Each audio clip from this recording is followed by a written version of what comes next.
Good morning students, welcome in the history class.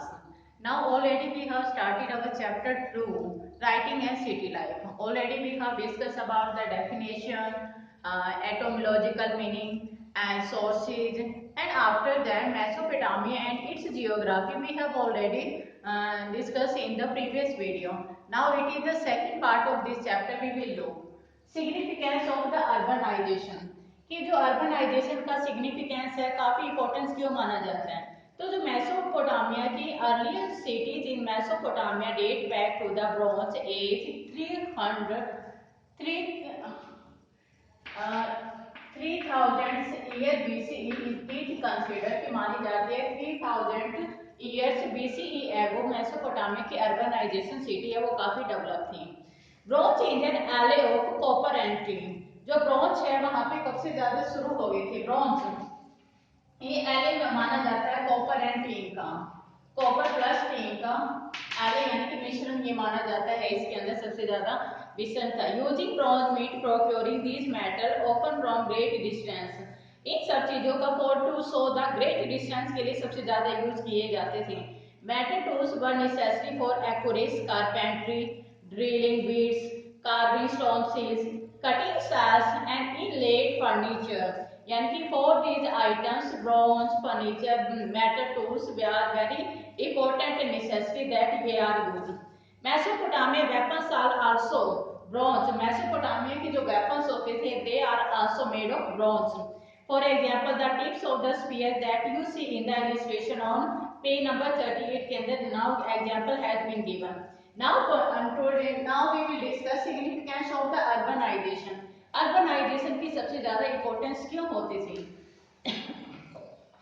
Firstly economical activities, तो यानी कि जो सिटी लाइफ थी वो काफी इंपॉर्टेंट मानी जाती है कि माना जाता है कि वहाँ पे फूड प्रोडक्शन, ट्रेड, मैन्युफैक्चरिंग और सर्विसेज का सबसे ज्यादा था, यानी because of the economical activities कि यहाँ पे इकोनॉमिकल एक्टिविटी कब से ज्यादा होती थी, इसके लिए यहाँ पर कहते हैं कि जो अर्बनाइजेशन काफी ज्यादा इंपॉर्टेंट माना जाता है ना। फर्स्ट वन सिटी लाइफ कि वहां पे सिटी लाइफ है किस तरह से कितनी डेवलप थी। तो city life were not self sufficient, the Carver of stone seal required bronze tools and coloured stone, ये जो स्टोन सील्स होती हैं उनको ब्रॉन्ज और जो टूल होते हैं कलर्ड स्टोन की उनको सबसे ज्यादा माना जाता है। जो सिटी लाइफ है कहते काफी वो सफिशिएंट नहीं थी उस समय के अंदर। Now second point is bronze tool makers, यानी already we have discussed bronze is made of alloy of the copper plus tin.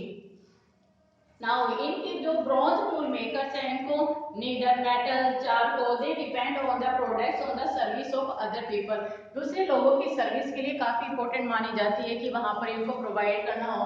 तो वहां पे जो ब्रॉन्ज टूल मेकर्स है वो सबसे ज्यादा यहाँ पर बनाए जाते थे and shifted into the other service. After that fuel, metal, various stone और जो वुड है वो काफी यहाँ पे माने जाते थे और ये एक जगह से दूसरी जगह दूसरे सिटी के अंदर वन प्लेस टू अदर यहाँ पे शिफ्ट किए जाते थे ये सारे के सारे चीजें। ये इस वजह से काफी इंपॉर्टेंट माना जाता है कि जो सिग्निफिकेंस ऑफ द अर्बनाइजेशन काफी इंपॉर्टेंट है। Now next one the delivery of the grain and other food, कि ये नहीं था कि दे आर जो प्रोडक्टिंग द ग्रेन वो अपने लिए था कि after that they have started to export, उन्होंने करना शुरू कर दिया था। जो डिलीवरी ऑफ ग्रेन होती थी वो सबसे ज्यादा इन्होंने की जाती थी one city to other city, one place to other place है, ये सबसे ज्यादा इनको डिमांड होती थी कि विलेज से सिटी के अंदर इनको शिफ्ट करना होता था। Now third point given organised trade and storage, जब इन्होंने डिलीवरी करना स्टार्ट कर दिया आफ्टर दैट ऑर्गेनाइज्ड ट्रेड कि एक संगठन की ट्रेड की जरूरत होती थी, जो स्टोरेज मटेरियल है वो विलेज से सिटी तक इनको पहुंचाना ये इनका सबसे इंपॉर्टेंट टास्क होता था। तो ये सिस्टम है कैसे, ऐसे सिस्टम है जो some people command to other obviously कि दूसरे जिस तरह से फॉलो करते थे उनका कमांड देते थे और उनका पालन करते थे, इसी वजह से जो ट्रेड है वो ऑर्गेनाइज हो गई थी और जो स्टोरेज सिस्टम है वो वहां पे सबसे ज्यादा शुरू हो गया था। अब इन सब चीजों को ऑर्गेनाइज करना पड़ता था, विलेज टू सिटी है they have to shift it, तो उन्हें कमांड देनी पड़ती थी, ओबे करना पड़ता था। तो ऑब्वियसली है कि उन्हें रिटर्न रिकॉर्ड की भी सबसे ज्यादा जरूरत होगी, तो keeping of the return record है सबसे ज्यादा इंपॉर्टेंट टास्क माना जाता है कि उन समय में जो रिटर्न रिकॉर्ड है वो सबसे ज्यादा माना जाता है, तभी वहां पर राइटिंग स्किल्स की सबसे ज्यादा इंपॉर्टेंट हुई। मेसोपोटामिया के अंदर it is very important that the keeping of the written record when they keep in the written record after that the writing skill has been developed in Mesopotamia। तो यहाँ पे सबसे ज्यादा इम्पोर्टेंट है कि उनको रिक्वायर थी अर्बन इकोनॉमी को है कि अपना सारा जो रिकॉर्ड है वो रिटर्न के अंदर लिख के रखे, चाहे वो सील के माध्यम से, पत्थर के माध्यम से या पिलर के माध्यम से, किसी के माध्यम से भी लिख के रखें। तो ये सबसे ज्यादा इम्पोर्टेंट यहाँ पर मानी जाती थी। फिर हम बात करते हैं movements of the goods, movements of the goods into the cities, कि आप यानी कि जो जितना भी मटेरियल था, गुड्स था, वो एक शहर से दूसरी जगह पे शिफ्ट करने की मूवमेंट्स है वो सबसे ज्यादा स्टार्ट हो गई थी। तो वो मूवमेंट्स के अंदर आते हैं जो फूड रिसोर्सेज थी वो काफी अबैंडेंट थी। फर्स्ट फूड रिसोर्सेज कहते हैं वो काफी ज्यादा इंपॉर्टेंट थी, अबैंडेंट थे, काफी मात्रा में थी।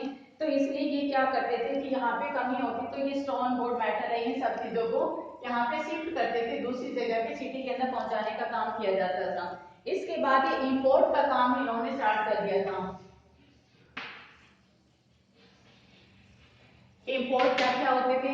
फूड रिसोर्सेज हो गए, प्रीशियस स्टोन हो गए, मेटल्स हैं, टूल्स हैं, ये सारी चीजें थी। ये स्टोन जैसे तुर्की और ईरान में सबसे ज्यादा इंपोर्ट की जाती थी। इंपोर्ट का मतलब होता है आना, मतलब आया जाता था। और ये एक्सपर्ट क्या करते थे?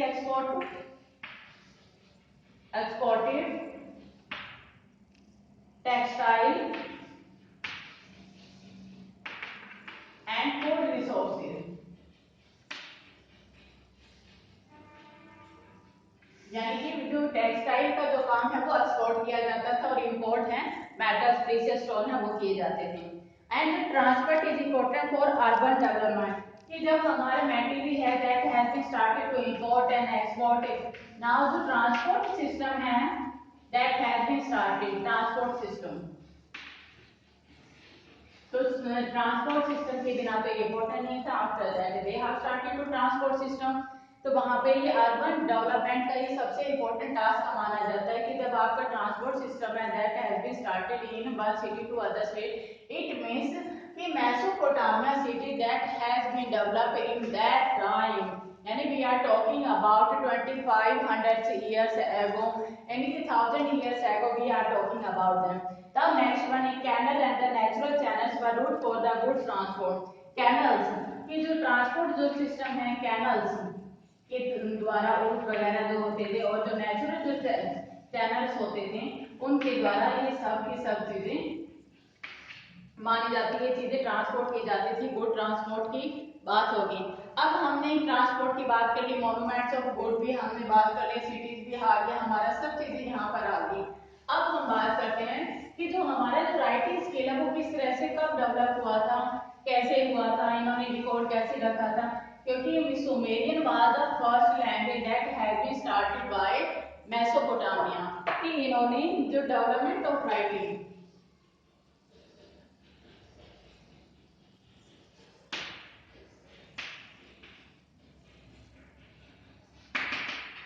तो राइटिंग का डेवलपमेंट है सबसे ज्यादा माना जाता है।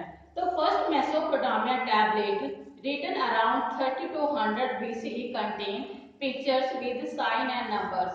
फर्स्ट पोटामिया एक टैबलेट हुआ करती थी, टैबलेट, ठीक है, वो नियर अबाउट कब डेवलप की गई? 30 to 100 years BCE की जब बात करते हैं। और इसके अंदर क्या होते थे, जैसे इस टाइप की एक टैबलेट होती थी इस तरह से लिखे हुए, इसके अंदर science and numbers will be there, science and number इसके ऊपर एनग्रेव किए जाते थे। And 2600 BC the letter became uniform language was Sumerian, जो लेटर्स है बाद के अंदर जो लेटर स्टार्ट हो गए थे, now cuneiform,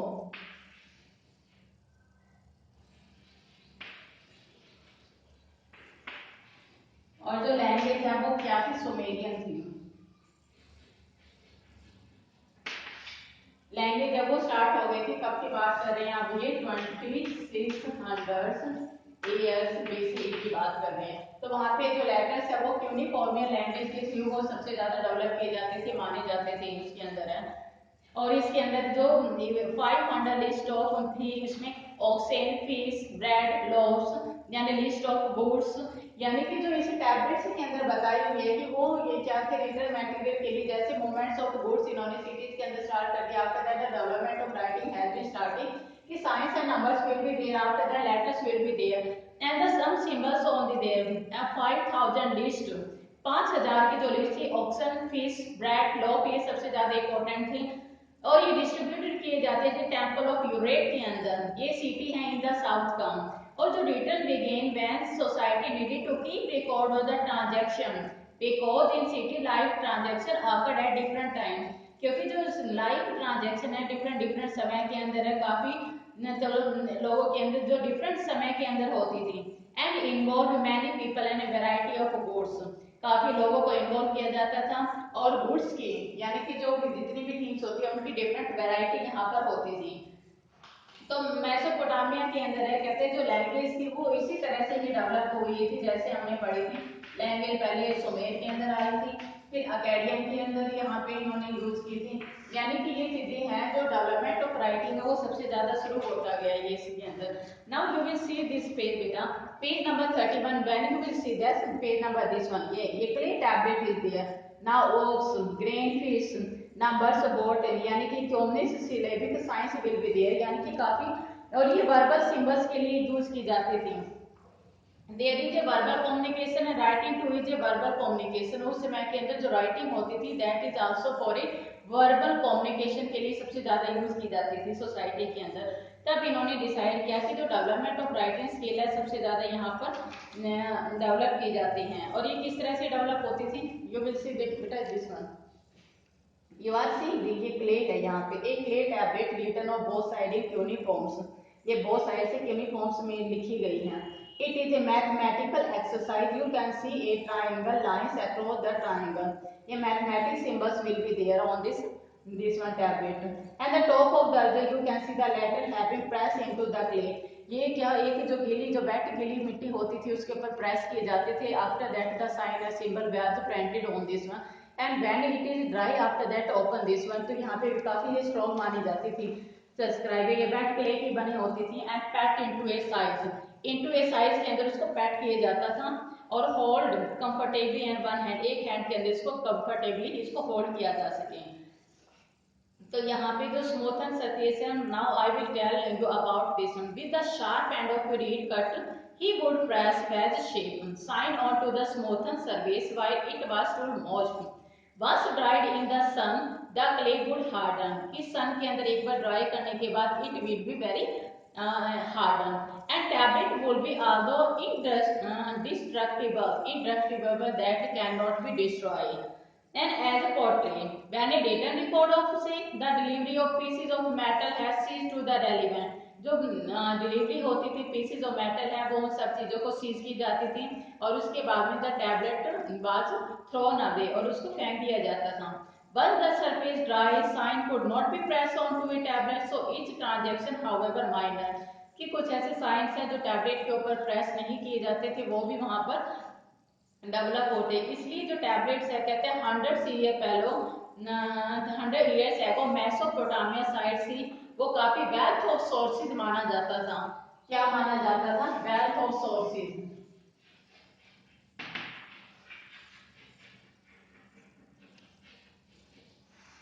wealth of sources यहाँ पर इसमें माना जाता था ये सब चीजें हैं। और it is because of this wealth of sources we know so much more about Mesopotamia than we do about contemporary India, कि जब हम कंटेम्परेरी इंडिया का कंपेयर करते हैं मेसोपोटामिया के अंदर है तब हमें को we have get more information about this one. Now 2600 the letter became cuneiform and the language was Sumerian, जो लेटर्स थे वो क्यूनिफॉर्म हुए थे एंड जो सुमेरियन जो लैंग्वेज थी दैट लैंग्वेज वाज सुमेरियन। कहते हैं it was use not only for keeping record but also for making dictionary, giving legacy, now for the many purpose we have to use.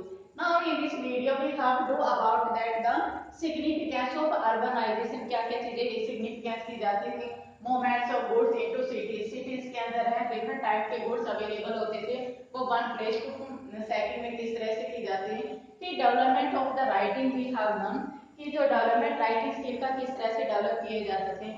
Now, thank you very much, dear student. You have to listen this video very carefully and make notes in your notebook in a very impressive and a proper way. Now, thank you very much.